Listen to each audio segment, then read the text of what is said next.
সবাইকে সাফা.com এর পক্ষ থেকে শুভেচ্ছা জানাচ্ছি। আমি মোহাম্মদ সাখাওয়াত হোসেন মাস্টার। তথ্য প্রযুক্তি আমাদের জীবনে আশীর্বাদের কারণ হয়ে দাঁড়াবে এবং অভিশাপের কারণ হয়ে দাঁড়াবে। যুগে যুগে প্রযুক্তি আসবে এবং আমরা সেটা ব্যবহার করব। আজকে আমরা আসলে এই পাবজি খেলা চলবেই, থাকবেই, এবং আমাদের সন্তানকে আসলে আমরা কিভাবে এই পাবজি খেলার থেকে আমরা উত্তরণ করতে পারবো এবং এই পাবজি খেলা থেকে বের করে আনতে পারবো কিছু পদক্ষেপ এবং সুপারিশ আমি আপনাদের সামনে তুলে ধরছি। এক নম্বর হচ্ছে, মা বাবাকে সন্তানের মোবাইল ফোন ব্যবহারের উপর কড়া নজরদারি করতে হবে এবং যারা মা বাবা আছে আমরা সন্তানের সাথে বন্ধুত্বপূর্ণ সম্পর্ক গড়ে তুলতে হবে এবং একাকিত্ব দূর করতে হবে। আসলে আমরা অনেক সময় আমাদের সন্তানকে একা রেখে আমরা চলে যাই, আসলে এটা উচিত না।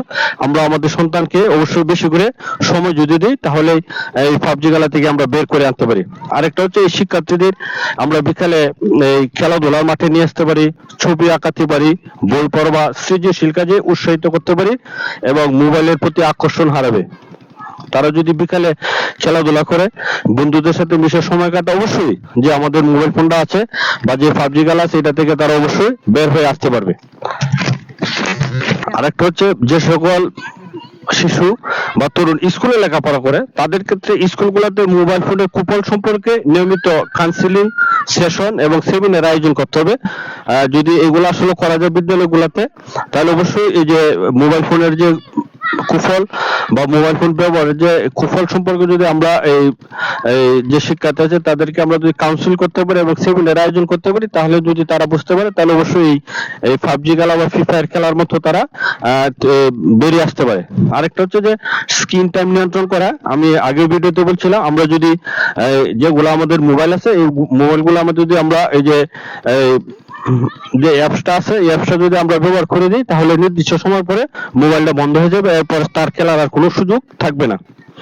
আরেকটা হচ্ছে যে আমরা আসলে ক্ষতিকর গেমের উপর কিছু যদি আইনের নিয়ন্ত্রণ বা নির্দিষ্ট বয়স সীমার কড়াকড়ি আরোপ করা জরুরি। আসলে যদি এই খেলাধুলা, এই পাবজি খেলা, ফ্রি ফায়ার খেলা, এগুলো যদি আসলে একটা নির্দিষ্ট বয়সের উপর সীমাবদ্ধ করা যেত তাহলে অবশ্যই আমাদের দেশের এই তরুণরা আসলে এই খেলা থেকে বেরিয়ে আসতে পারত। আমি আরেকটা বলবো, পাবজি বা ফ্রি ফায়ার এই জাতীয় অনলাইন খেলা কেবল এটা একটা বিনোদন নয়, এটি যদি আসক্তির পরিণত হয় তাহলে এই একটি প্রজন্মের সম্ভাবনাকে ধ্বংস করে দিতে পারে।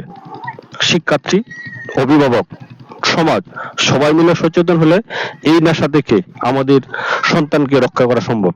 আমরা যারা আমার ভিডিওটা দেখবেন তাদের প্রতি আমার অনুরোধ থাকবে, অবশ্যই আপনি আপনার সন্তানকে বেশি করে সময় দিবেন, তাহলেই বর্তমান যে তথ্য প্রযুক্তি যুগে যে মোবাইলে যে খেলাধুলা আছে এগুলা থেকে বের করে আনা সম্ভব। আর একটা আহ্বান থাকবে, যে আপনার সন্তান আসলে কতক্ষণ মোবাইল ফোনে ফ্রি ফায়ার খেলে বা পাবজি খেলে তা কমেন্ট বক্সে জানাবেন এবং অন্য মা বাবাদের এই ভিডিওটা শেয়ার করবেন। আসলে আমি একটা স্লোগান লিখে আনছিলাম যে শিক্ষার্থীদের আসল হাতিয়ার কলম। শিক্ষার্থীদের আসল হাতিয়ার হচ্ছে কলম, অস্ত্রের গেমের অস্ত্র নয়। আসলে শিক্ষার্থীরা কলমে হাতে থাকবে এবং গেম থেকে দূরে থাকবে, এই প্রত্যাশা রেখে আজকে ভিডিও এখানে শেষ করলাম। আল্লাহ হাফেজ।